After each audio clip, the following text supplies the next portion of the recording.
My time is short, too short to try to emulate the diplomatic sophistry that passes for respect in the meeting rooms of the United Nations, so I will get right to the point.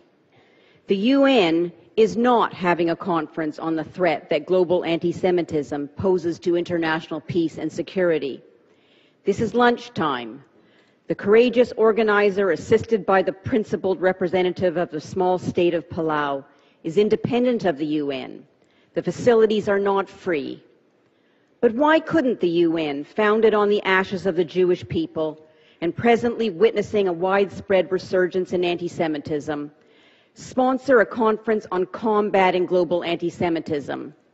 The answer is clear. Because the United Nations itself is the leading global purveyor of anti-Semitism.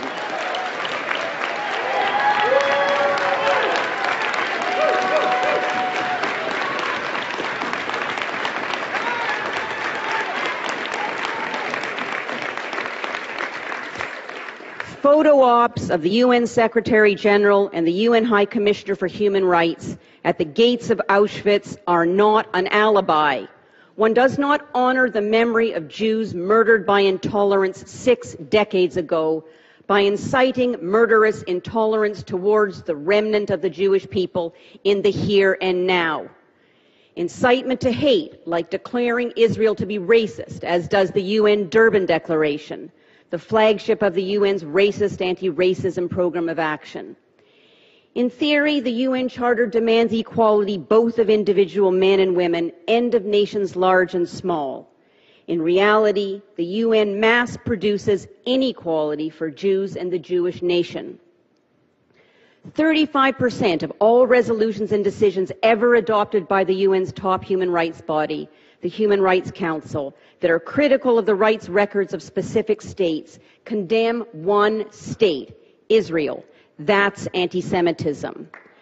50% of the emergency special sessions of the General Assembly over 6 decades were convened to denounce Israel.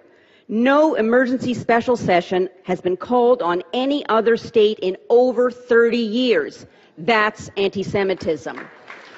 The Human Rights Council has a fixed agenda with one item to condemn Israel at every session and one item to consider the other 192 UN member states if required.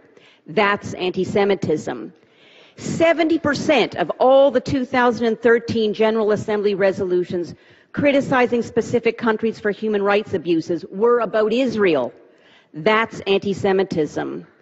The UN Division for Palestinian Rights denies entry to public meetings at UN headquarters for individuals and NGOs that it discovers are Jewish and Zionists, as it did to me and Birthright alumni last November. That's anti-Semitism. This past May, the UN screened a film portraying Israel as a green monster that rises off the Gaza coast to attack Palestinian children. A UN-authorized film about the 2009 Gaza war, mirroring the vile Nazi imagery of the Jew as a serpent, is anti-Semitism. Modern anti-Semitism targets Israel's exercise of the right of self-defense because self-defense is the essence of sovereignty. Demonize and delegitimize self-defense, the plan is, and the viability of the Jewish state will be degraded. In 2009, Israel responded to 8,000 Hamas rockets and mortars launched over almost a decade. In 2014, Israel responded to 4,382 rockets in an underground labyrinth of 32 terror tunnels, 14 of which opened into Israel. The current UN chant of 2,000 dead, by its own admission, includes hundreds and hundreds of genocidal Palestinian combatants, in addition to the civilians forced to become human shields. In 2004, when Israel targeted Hamas terrorist leader Abdulaziz al-Rantisi, and there were no civilian casualties, the UN still called it a violation of international law. So the truth is that at the UN, for Israel alone, none is too many. That's anti-Semitism. Today, UN anti-Semitism has taken yet one more treacherous turn. the UN has launched a legal pogrom against the Jewish state. Hired guns, posing as independent arbiters, like William Schabas, are appointed to discover what they've already found: guilty. Phony legal rules misinterpret proportionality to favor a more even number of dead Israelis. The Iron Dome worked too well, and the International Criminal Court is poised to pounce. Serious about never again? Then never forget that the perversion of the legal system is how genocide begins.